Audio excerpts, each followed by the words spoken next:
good, and welcome to another edition of BoltBlitz Uncut. I'm your host, Booga Peters, joined by our Monday co-host, Burt Grossman. We've got the sound fixed this week, so y'all are going to be blessed by everything that this young man, as I like to say, has to say. We're going to literally talk about the NFL draft and his actual experience. This isn't one of those shows where we just bring in a bunch of nobodies to talk about what they literally have no experience doing. We're going to talk to Burt Grossman. I already know you're doing great, Burt, but how happy are you to be a part of BoltBlitz Uncut on Mondays? Oh, so happy. I was looking up, a hawk just flew by with a mouse in its talons. That's why I was looking up like that. Dude, if we get any more bird love on here, a chicken hatching an egg, I mean, this is a different show because of those things. But when we have Burt here on BoltBlitz, regardless of the end name of that show, it's always a good time. Thank you for everybody who's tuning in early. Again, I'm Booga Peters, and this is Burt Grossman, former Chargers defensive line legend. By the way, for those of you who do not know, he was literally the first player in NFL history along the defensive line to have double-digit sacks in his freshman campaign and sophomore year in the NFL. If that does not ring true to you, then you better start watching some tape because it doesn't happen very often anymore. It's a pleasure to always have you here, not just on Mondays, but anytime you join us. Burt, let's start off with Pitt. I mean, you're a Pittsburgh guy, blue collar. You're there at the University of Pitt. What was your recruiting process like? And tell fans what would be new and interesting for them to learn about your recruiting process and being a Pitt Panther. You mean recruiting from high school to Pitt or from? Yeah. We'll get to the next part later. Yeah. Mine was I was a top 20 player in the country that year, so it was kind of crazy. Nothing like now. I mean, now it doesn't get that crazy. It's whoever gives you the most money. That's it. That's pretty much it. That's the end of it.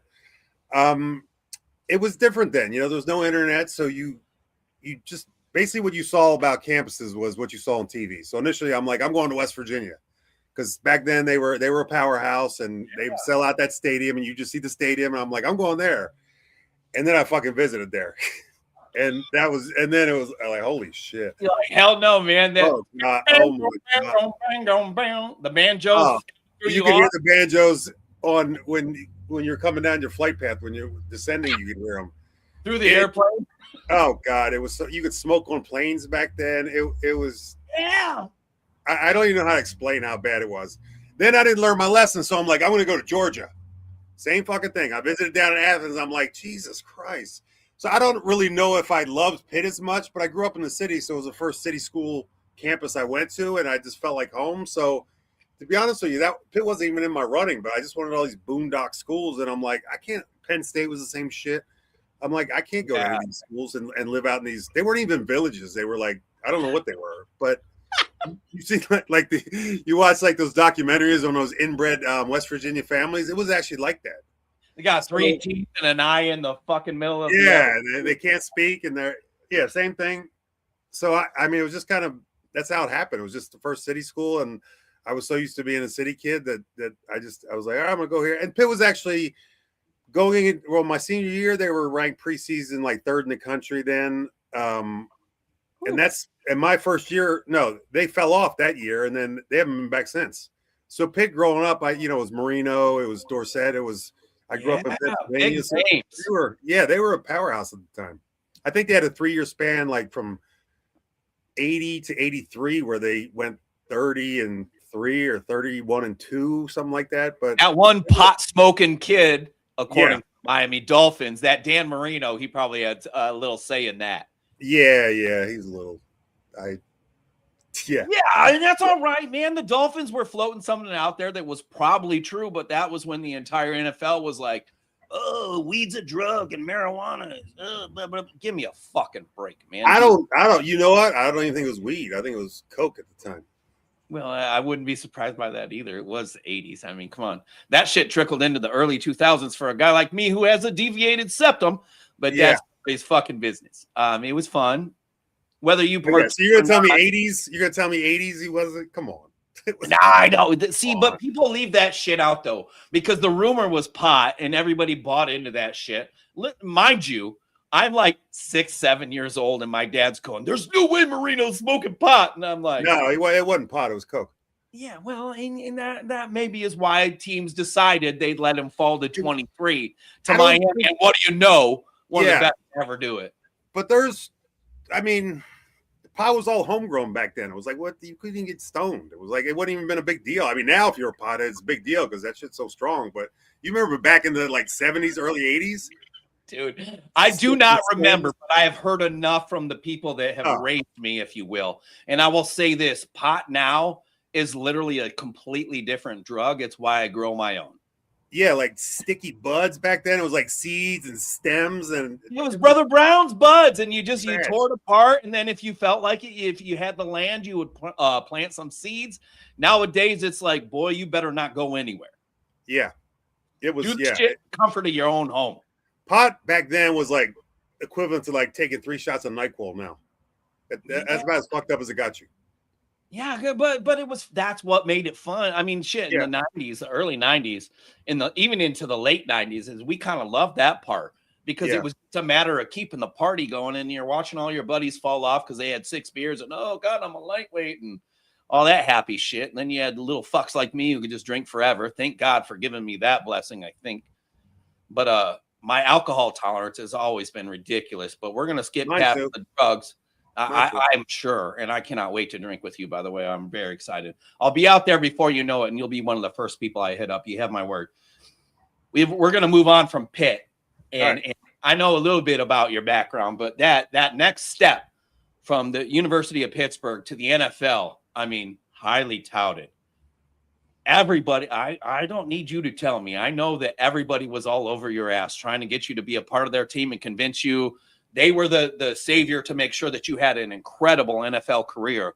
What was that process like as you go into the draft? And I don't even know what your combine experience was like, or if they even fucking did that shit back then. Let's humor the fans out there and tell us all about it. I had an interesting. I was, highly touted going into my senior year. In the second game, I think it was against Ohio State. I got a real bad ankle, like high ankle sprain. So I probably missed 6 games, the next 6 games. So I only came back with like 2 or 3 games left. So I didn't have a lot of tape. So I had to go to all the All-Star games, like back to back. First one was a blue-gray game they don't have anymore. I had like 5 sacks in the first half and then just couldn't do anymore. Then it was that was a lower team. So being the blue-gray All-Star game, your team couldn't make a bowl game. So we didn't make a bowl game that year. So I was playing against all these scrub like schools and just killing them.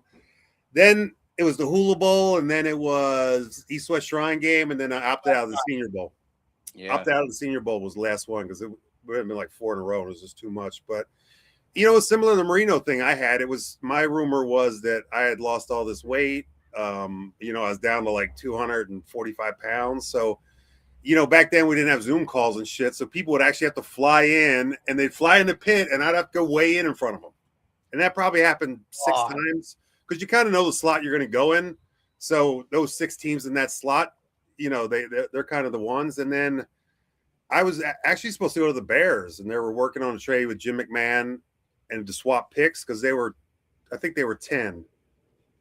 They were 10. They tried to get rid of Jim so many times, by the way. Yeah. So the trade ended up falling through, but then Jim ended up signing with us anyway, like a week later. Remember he played that 1 year?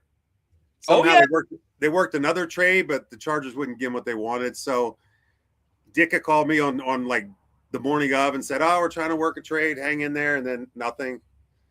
And then Chargers being the Chargers, I was sitting there on fucking draft day. I get drafted. They don't even call me.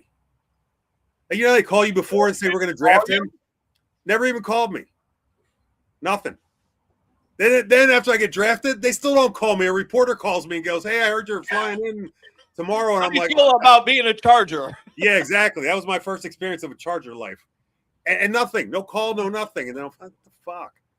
And then I ended up coming out here. And then, if you're from Philadelphia or Pittsburgh and you come out to San Diego in April, it's hard to beat. Different experience for sure. The weather, the beaches, the women, if we're going to be really specific, it's just a different tone. It's a different environment. No surprises that the Chargers, a little bit of a surprise the Chargers didn't reach out to you. Fucking annoying as shit, man, because Yeah. Well, I know, but you want to think that the ownership has changed, adapted, gotten better, and no, this was probably Spanos' second year, I want to say, as owner when I came out. And I'll tell you, I held out like all camp. I didn't go to I know. practice. Signed like the day before. They flew me in for like last preseason game. And I remember they took me up to I don't know if you ever heard the story. I don't. I haven't. Oh, this is a good one. This is classic Spanos. Never met me, nothing, right? I'm the 8th pick. Flies me in there and they go, the owner wants to meet you. I go up to the box, to the owner's box, and he's sitting there with Bob Hope. Didn't introduce me, didn't do anything, right? He just turns to Bob Hope. He goes, "This is the Jude that's been holding me up for all the money in the draft." And then turned back around. That was my meeting with him.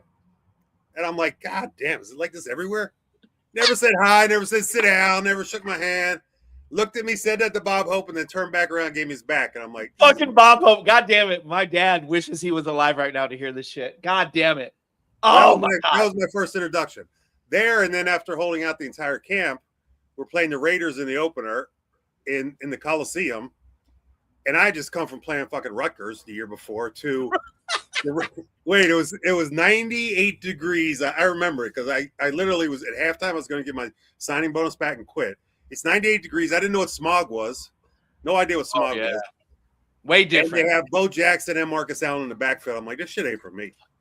You're chasing two of the best to ever do it all game long. You can't breathe and just there's no Rutgers lineman or Temple lineman to go against it. I'm like, this sucks. I'm not doing this shit. I got to get my landscaping license or something. Yeah, right. I got to find out a different. I mean, listen, Keenan Allen wanted to retire after one game too. He hated the Chargers organization so much that he put the Raider cap on. Yeah, we all know that pick. Yeah, everybody does. But I'm telling you right now, the fact that you shared you go into the box with Spanos and Bob Hope, fucking Bob Hope. There was never going to be a mention of Bob Hope on this show unless my father was here, and clearly he's not. The fact that he was brought up, incredible. May he rest in peace. A philanthropist to some degree, and maybe had a dark side as well.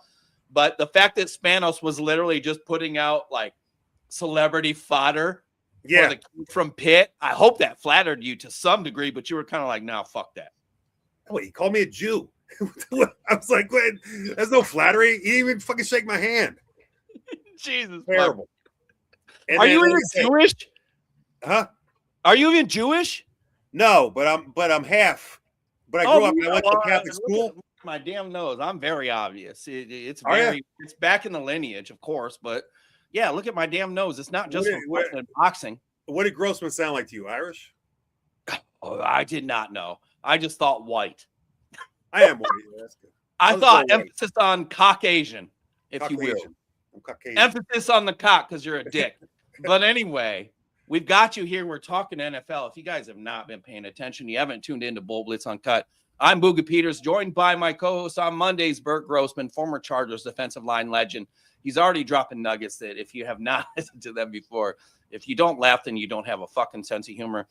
You look at this NFL landscape, if you will, when it comes to free agency, the draft, and, you know, the NIL in college is making these players feel like they're awfully fucking special. Yeah. When you look at this draft coming up, I mean, we got the Underwear Olympics coming up. You know, with the combine leading into the draft, it's why is the combine so important to these draft evaluators and decision makers, considering we already watched them play football and fucking pads, and now we're going to watch them run around in underwear and be fast and jump high. But what is your thoughts on both that transition from the combine to the NFL? I thought there was one thing that made sense at the combine, and not like my day. I get it because you didn't have, you know, Zoom calls or social media. You can't watch every game because it's regional or whatever it was. But you know, they used to have the Wonderlic test. I heard they took that out the test. I thought that was the only meaningful thing in the entire combine, because everything else, like you said, you know what somebody can do, but if you can't test them on a quarterback, how he can process, how he can handle adversity, how he can be a leader. I mean, any of those things you can't do in cones. That's why all these quarterbacks are flopping nowadays, because they took the goddamn Wonderlic test away. They had that shit there, they wouldn't be flopping there. That's why quarterback play's gotten so bad, I think. But I don't, you know, I had like a legendary draft. So it was cool for me because, you know, like Barry Sanders was in my class. Troy Aikman, Deion Sanders, Atwater, Derek Thomas, Tony Mandrich, who was the biggest thing at the time, but he just didn't pan out. So you get to see all those guys at the combine, but most of them, like Deion, he just went and did his drug test and split. He said, if you want to time me, come down to Florida State. Yeah, right. So there was like, that's why I always hear a stupid story. They say, oh, he ran a 4.16 at the combine. I'm like, he didn't even run at the combine. So, no. Yeah. Hold on. Let me do this. Let me interrupt Burt here to say something. The Mandrich thing, it was insane. Oh, he was the biggest thing that has ever been brought to the NFL. And he was also, of course, I still have the Sports Illustrated somewhere, a Sports Illustrated cover boy. Yeah. We're talking about Barry. We're talking about Barry Sanders. We're talking about Deion Sanders. You know who else was on the cover of Sports Illustrated? Me. Big Mouth Burt. Yeah. Big Mouth Burt Grossman. So let's just say that in a class of those, not just elite athletes, because they really, really are, but huge names minus Mandrich. By the way, let me say this regarding Tony Mandrich. He kind of had a rebirth in Indianapolis, and he ended up being okay. Yeah, he ended up being all right. He did, actually. And I don't think it was anything. And I still talk to him this day. It was more, he went to Green Bay and got into like painkillers and shit and drinking heavily. It was more that. It wasn't that fucking his bullshit out there. Of course he did. Yeah, but it wasn't anything. I mean, obviously he took steroids. I mean, there was no getting around that. But he passed the test though. But a lot of people thought at the time they played at Michigan State. You'd see all his highlights of him just rolling somebody 50 yards downfield. But there was a few of us that were good pass rushers that year at the All-Star games, and he wouldn't go to any All-Star games. So, the thinking was he didn't want to get exposed by pass rushers. So he never went to a single All-Star game, which we all went to. Like Deion went to him. Aikman was Troy Aikman was at the Hula Bowl. Derek Thomas was there. Deion was there. I mean, everybody was going to him because it was a trip to Hawaii, but he wouldn't go to any. Well, it was a difference. Those All-Star games were different back then too. It's kind of like it was a vacation. Like it wasn't this thing where you felt like you had to go now that like it is now to play fucking flag football and throw a ball at fucking targets, and then maybe we'll patty cake in between. And they were, especially the college ones, because I mean those counted more than I would say the combine, because you're sitting there watching guys play against the other top guys, and you see what you see. But he would not go there for the one-on-ones. Yeah, well, respectfully, and I mean this, Tony. I'm not trying to. I don't know if you're even around, quite frankly, but I'm not trying. He's a photographer now in Phoenix. Oh bullshit! That's so cool. Like a professional photographer, yeah. A lot of them cats. Marshawn Lynch does it. Jerry Wright does it. Like I guess being a photographer is the new like in thing. If you're an NFL great, when is your time coming up? Have you started taking pictures? Just of my wife naked, but I don't really do it. For the record, respectfully, wife is very attractive. No, I don't take any pictures. Back in the day to share not crazy pics, but just, hey, this is my wife. To let the fans know back in the day. And it was like, okay, I see you, Burt Grossman. You're not just a former NFL great. You're a great off the field as well. When you look at this underwear Olympics, listen, again, we've watched them all play, but how much impetus should be put on the guy who runs the fastest, jumps the highest, does the most reps at 225? How much does that translate to football?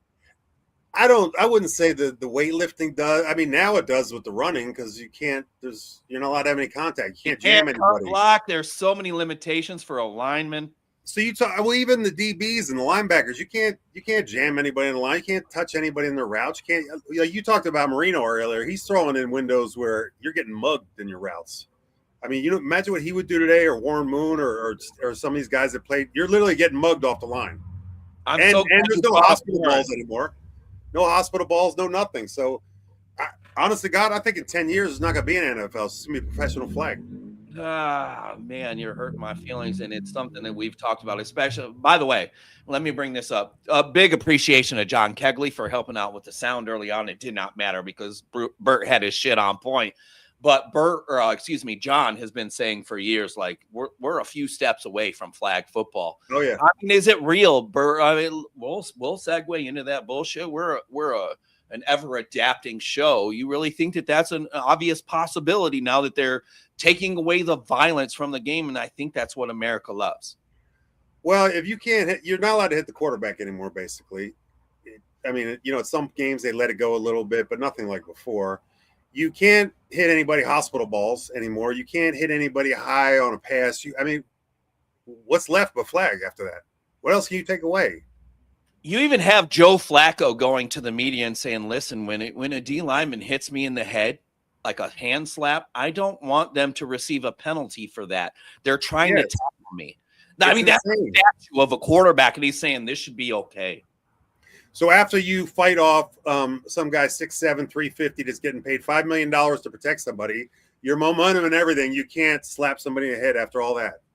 But you can't. I get it because you're paying quarterbacks $300 million now. I get it. I'd protect my investment too. But yeah, it's only a matter of time before it's all positions. Well, I get it because they want to completely and forever just deny the CTE bullshit. So, I mean, they're like, oh, this is one way to mask it. And I think, I mean, I think it makes it different. I mean, you're never going to get like Junior. Take Junior, for example. You're never going to get somebody with that size, speed, and velocity that played that long and not have CTE. It's just impossible. So it's like getting in 10 car crash a day. I mean, I used to watch him and just be like, this can't be good for you. Like him at camp, when it used to be full go, him and Natrone, which Natrone was big, would go at it and just be like, this cannot be good for you. Didn't know what CTE was, but I thought he'd be in a wheelchair. Hold on, was it that way? I mean, it was that way. You have to imagine. I mean, Natron means business, and Junior say ow. Or the B gap. I mean, that's a serious collision, and you were seeing that in practice. Oh, Bobby Ross was practice was former tank commander from the Army, by the way. Yeah, Bobby Ross was basically practice was game day. It was the same speed. There was no 3-speed. There was no nothing. That's so stupid. Yeah, and it did. It wore a lot of people down. And camp was just ridiculous. 2 times a day with that. Third time for special teams, and they were full go. Just full go. I mean, you couldn't hit the quarterback. You never allowed to hit the quarterback, but everything else was full go. Game. Well, literally everybody else is dying. Yeah, tackle to the ground, full go. So I don't think there's ever going to be those. You're not even allowed to have those collisions anymore. So I think it does help with CTE, but I don't know if CTE was that out of hand that we need to stop it. I don't remember. It all seemed it was almost like COVID. CTE appeared like for 2 years and then disappeared. It was. Remember, everybody was going crazy, and then all of a sudden it stopped. Is that so? Is the lack of talking about it by design, or is it because it's actually gone away? I would imagine CTE is still very, very, very real. Although you're only allowed to do so much. A guy like Denzel Perryman, whom I would like to see the Chargers bring back in some capacity at the right price. Excuse me. I would imagine his bell's been rung a few times, especially the people on the other end, though. Yeah, you know what? The hardest thing for me in football when they did the thing was to actually, I couldn't process the big ass offensive lineman that goes out and has to sit out and then sit out a game because he got a concussion. I couldn't process that because in my day, we didn't even know what a concussion was to begin with, but it was, you got your bell rung. You couldn't walk in the locker room if I sat out a game because I had a headache. So I would be ostracized. Yeah. That's a huge difference. I don't think that, and this is not picking on younger fans or any of that kind of bullshit. Y'all didn't pick when you were fucking born. But I will just say this. It's a different league. I mean, listen, and you hate it when I bring up high school, but we had 2-a-day practices. Yeah. You got dollar whoppers in between just to be able, and then you took a fucking nap, and then you got the shit kicked out of you for another session. You weren't even allowed to get water until they said you could go get goddamn. No, you could never. A water bottle? Fuck you. Are you serious? We had the horse, the fucking pipes, and the water. The PVC with the PVC pipe with the PVC pipe with holes, man. Connected to a goddamn hose. I'm in fucking Otsego, Michigan, man. This bullshit is humid as fuck. I'm the smallest guy on any field I've ever played on. And it's like, nah, man, you don't get water. Fuck you. And then my dad made friends with the coach. And it's like, listen, if this motherfucker lips off, put a tire over his head. They bought tires to put over my head, and they made me run the fucking horn. The horn was this 1.2 mile bullshit. It was different back then, Burt. You could even do the piping. I mean, the pipe with the holes in it, you get heat exhaustion and herpes in the same practice. You can't do any of that shit anymore. You imagine walking to high school now with a PVC pipe and a hose, garden hose attached to it with holes drilled in it? I live in Oakland County. Those cats would be like, motherfucker, I'm calling mom. I'm sorry. We're the second richest county in the nation. Oakland County is like, no. PVC pipe. No, that better be pretty fucking convenient. As opposed to a piece of fucking plastic. No, it better be like Evian or whatever the fuck rich people drink. I don't fucking know. But it's not different at the lower levels. It's obviously different in the NFL. And that's one of the things that we're going to kind of segue into here and kind of piggyback off of the underwear Olympics.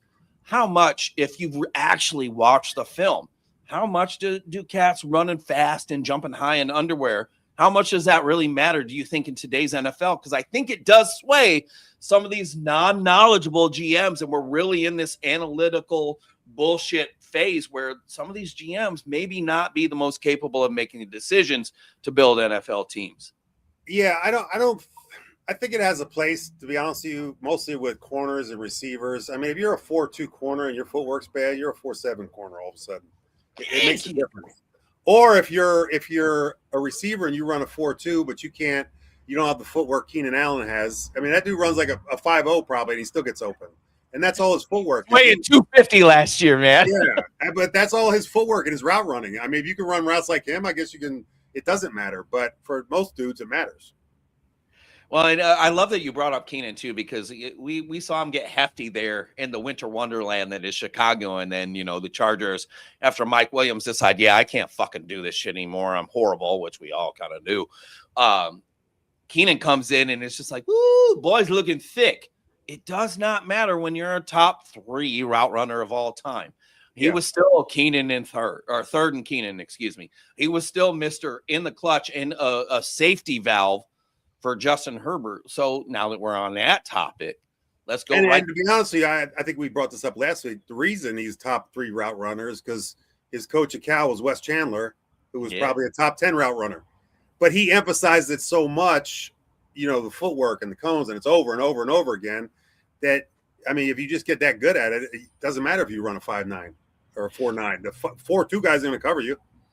I want to give Burt props because he very rarely drops his friends' names on the show. But he did just drop a Wes Chandler that I do know he talks to regularly now, and I expect him on the show at some point because I gotta bless my Father in heaven at some point. One of his favorites, incredible hands, not just incredible hands, but it was the route running. Honestly, if I had to rank route runners, it would start with Chad Johnson, then it would go to Keenan Allen, Jerry Rice, and then we got to talk about some more new guys that are actually in this league doing some incredible things. Amari Cooper's kind of in there, even though he's over the hill now. There are a lot of guys who are running great routes, but I'll tell you right now, Wes Chandler, at least in the top 15 for sure of all time, such great feet. And it wasn't just great feet. I'll give you another one who wasn't gifted. You remember Stevie Johnson for the Bills? Yeah. You bastard. God damn it. Yeah, and he actually played for the Chargers too. Yeah, but he's not running a 4.1 or a 4.2. He's just he was slow as shit, but he out-routed everybody. Yeah. And then he did the end zone with the why so serious. Oh, man, that's sexy as fuck. Everybody loved that shit. Everybody was hyped about it. I love that you brought up because it kind of supports my point where I'm going regarding the underwear Olympics. It doesn't fucking matter what you run when you're in fucking tights. It matters what you do with a helmet and shoulder pads on. Stevie Johnson, Keenan Allen, these guys are not fast wide receivers, but you know what? They get open at not just a regular rate, constantly. How important is it for those guys to have that type of foot speed and that route running ability when you're trying to evaluate these guys? Yeah, but the other part is I can see the route running on college tape. I mean, whether they have it or not. I'm just not a big, like I said, I've seen so many 4.2 guys get roasted by 4.7 guys because the 4.2 guys horrible footwork. So, and then you have to go by, well, I can teach them footwork. And then when you have a habit in your 20s, it's hard to break it that you've had. If you have bad footwork and you're 21 years old, you've had bad footwork since you were in Pee Wee. And that's not as easy to break as people think. Just you're going to say, oh, he's got speed, he's got everything, but he can't, his footwork's horrible. That's not easy to fix. No, and a lot of impetus is put on these wide receiver coaches and offensive coordinators like, oh, McDaniel can, and we're here now. McDaniel can fix that guy. I'm concerned about Keandre Lambert Smith. Trey Harris, I love that he was taken in the second round, but they used him as a move tight end last year in a Greg Roman offense. It would be nice to see him used as an actual wide receiver, but he doesn't have that game-breaking speed. That being said, maybe he is a route runner that we saw at Ole Miss, although they ran a lot of nines with him, a lot of posts as well. We'll see how that translates to this new Mike McDaniel offense. You're so in tune with this shit, Burt. When you are you one of those jackasses that think we should go get Tyreek Hill? Oh, Jesus fuck, man. I was the first person to put no. As soon as they said that shit, I didn't just put it on Facebook, the old people app. I put it on Twitter. I'm not even on Threads, and I put no. And then I put it on everywhere else I could because fuck no. His leg was on backwards. He's a little taller than me, but he's my height. And he's not going to be able to run like he used to. So he's 32. And he's going to be 30. Yeah, I mean, come on. Oh, by the way, he's a fucking garbage human being. Yeah, he'll do well in LA. Spanos plan, it doesn't fit what the Chargers are trying to do. I respect and understand the Madden community for wanting him to be on the Chargers. Oh, Justin Herbert with a guy that runs a 4.1, but man, he's going to run a 4.49, and that's what I that's it. Yeah. A break. He ran the 4.11 when he was like 23. He's 32 now with a leg that just got amputated. I mean, it was literally on back. It's gross. I put the picture out there, and I was trying to. I'm so glad you called me out too, because it's not me. You got the wrong one, sir. But there's a picture of him on the sideline, literally off the white. By the way, so far off the sideline, with his leg pointing the wrong fucking way. His foot is pointing the wrong way. I don't know why everybody's like, I've seen, don't get me wrong, I've seen a lot of people in the Miami media, and I've seen his former teammates be like, oh, he's different. That's a dog. That's the cheetah. He'll be back to being cheetah. Yeah. Have to cheetah like the Patriots if he's going to run routes like he wants to. I'm telling you right now, he's going to be a completely different player. And they need offensive linemen. Did you send me something about Bozeman retiring? Like that's big news. Oh, come on. That's huge news to everybody but you. Everybody loved that. Come on, man. At least they don't have to do this weird waffling position. Fuck you, Burt. God damn it. You make it. I'm not trying to. You called the background Section 8, and now I got sideways fucking flag. Fucking race car kids sheets. Are those sheets? What are they? They're fucking flags, man. They're literally not bed sheets? I thought they were bed sheets for like a little kid's bed. I'm not that small, man. I'm fat, dude. They said you were small. You don't sleep in one of those race car beds? It's been at least 8 years since that. Since I've been one of those, 7 years old. Hey, listen, if I had a race car bed when I was a kid, I'd been the happiest motherfucker ever. And you probably would have been too, but they didn't have them when we were kids. I would. No. Yeah, I would have been. I pissed the bed every night, so it wouldn't have made a difference for me.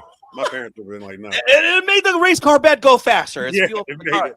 Driving in the rain. I appreciate Burt sharing a bedwetting story here on BoltBlitz Uncut. This is the only show that talks about bedwetting, chickens laying eggs. And Bob Hope. Bob fucking Hope in a meeting where was it Alex or Dean? It was probably Alex. It was Alex. Yeah. So this is pre-dementia, but Alex, he's a very from everything I've been told, and if I'm wrong, forgive me, but he was a very unforgiving person who really just he didn't want to give players the idea that they were above the team. And he didn't necessarily convey that the right way, and it's probably why he didn't shake your hand, and it kind of pisses me off. I ended up liking San Diego, and listen, we're a multicultural show here. He fucked over a lot, and I mean a lot of Hispanic workers there. That's a story for another day. We might delve into that at some point. I'm not so sure. It's a little controversial for us, but I'll tell you right now, Alex Spanos, as much as we loved him for the things that he did, there's some questions regarding him as well. Was he in the Epstein files? I don't know. Are you? I unfortunately, so much is redacted. I'm not. Are you in there? I'm not. No, I'm into old women with hairy bushes, and everyone knows that. I didn't mean that. I didn't mean as a predator. I thought you might have been one of the kids. Oh, Jesus fuck. Way to get as personal as possible. No, I was not in the area at the time, but I'll tell you right now, I've always been sexy, so who knows? I'm glad to have avoided all of that shit and found a detour. And Kegley just held it. Alex was a dick, just like Dean, like father, like son. And I think it's fair to say. So since we're on that, wait, real quick though, I don't semi say I like them, but I grew to at least tolerate him. The difference was with the old man, you knew where you stood all the time. There was no games. There was no passive aggressive. I said this, but meant that. Dean's a douchebag. Alex was just an asshole. And I'd rather deal with an asshole than a douchebag. Well, absolutely. I mean, I think it's part of the reason why Dean loved Alex Smith so much as a general manager, because he allowed AJ to fucking take the shit and literally be a complete huge fucking prick. The Vincent Jackson contract, the Marcus McNeil contract, Darren Sproles leaving LT. We can keep fucking going forever. I don't think ironically enough, I think you're just confirming what people already believed, except for I'm not sure people knew Alex was the asshole that he was, but I got to give a shout out to one of my buddies. He was. Well, one of my buddies kind of told me, a Hispanic fellow that's one of my best friends and a mentor of mine, that Alex Spanos was a complete piece of shit, but we're not here to talk about that specifically on this show, but I have no reason but to trust him. Burt, you're working on a lot of things. You're doing a lot. I know you're on KUSI. You have your charity shit. Tell everybody where they can find you as we wrap this shit up. But what are you working on right now other than being an incredible co-host on BoltBlitz? Oh, yeah. We start Strike Force camp in like 10 days. So just doing that kind of shit. And be more specific. Tell them about your role with Strike Force and where it started and now how it's progressed to the level that it's at now, please. Because, hey, listen, we're going to get involved in that too. It's BoltBlitz. Yeah. You know what? It's not just, I mean, the league is just kind of, it's where they've progressed. I mean, when I first got there, it was kind of, small towns and a group of owners that own pizza shops would all band together and do their thing. And now it's, the Vegas has a team, the professional hockey team, the Knights, it's their owner. Tulsa has like a billionaire owner. One team just moved to Orlando and has a deal with Disneyland or Disney World, but we just signed like a new streaming contract this year. So we'll be on FanDuel and we'll be on Yahoo Sports. So I think 10 of our 18 games are national games this year. What? Dude, you can bet now. You can bet on the games now too on the apps. I don't want any insider trading, but goddamn it, that's how far it's come pretty much, and it's just in 6-7 years, and we were off 1 or 2 years in COVID. It's gone a long way. I don't get along with the commissioner, but I got to give him credit. What you don't know about me, because I cater to your fucking feelings and emotions, is I'm a fucking snob. I don't pay for shit. So when I come out there, I want the treatment. You'll get the treatment. Good. Well, on your Yahoo Sports, it shows what's streaming at top. You can watch it on the stream. They don't charge you. Yeah, but I got to make a trip out there, and I got. Yeah, I'll take care. You and Tom Drake can come out. I'll give you a suite. You already treat Tom. Stop that shit. No, he hasn't been to a game. Not in where we're in the new arena now in Oceanside. We're not in the sports arena anymore. Oh, you're in Oceanside. Yeah. So they opened that brand new arena where the Clippers G team plays, and that place is beautiful. So we play there now too. Damn it, man! I gotta get it. I'm waiting for the fucking snow to melt, and goddamn it, we got dumped on in the last 48 hours too. But anyway, once the snow subsides and I can actually figure out a way to be successfully there, you're going to be one of my first calls, and I can't wait to be a part of everything you guys are doing with the San Diego Strike Force. Your position, tell them the truth. What do you do there? What did you used to be, and what are you now? I used to be the president. I don't know what I am now. I still have my same roles. We really don't have titles there. We went to that new age organization thing where nobody has titles really. Jesus fuck, man. It's California. What the fuck? I'm so sorry. We are out here. Yeah, but I get it. I get it for the weather, but Jesus Christ. There's no titles. No one's better than anybody else. Everyone has a say. Y'all hold hands. We all lead. And shit all the time. No wonder we lose the conference championship every year. That was so unfair on my part, but I can never catch up to Burt ripping on me. Guys, this has been a very fun and insightful edition of BoltBlitz Uncut. On behalf of Burt Grossman, I'm Booga Peters. Thank you for tuning in. If you have yet to do so, make sure you like and subscribe. We're kind of new in the game. I'm not, and obviously Burt's not, but this show is, and we would really love if you guys would give us a little hand by hitting that like and subscribe. Burt, anything on the way out you'd like to say? What does that sound like? You want somebody to give you a little hand? If you were to post it, you're going to need two, sir. You're a little handy. They don't date me because I'm tall, dark, and handsome. I'm none of the three. Everything's in proportion. Everything's in proportion. That's what I'm talking about. Well, something's not, but that's none of your business. BoltBlitz Uncut ending is perfect. I'll see you next week. I cannot wait. Burt's here every Monday. For those of you who are not sure of our schedule, it constantly changes, but the constant is going to be Burt Grossman every Monday at 8 p.m. Eastern, 5 p.m. Pacific. If you did not have fun tonight, that is on you. Burt, I love you, man. Appreciate you so much, man. Anytime. See you next week. We're out.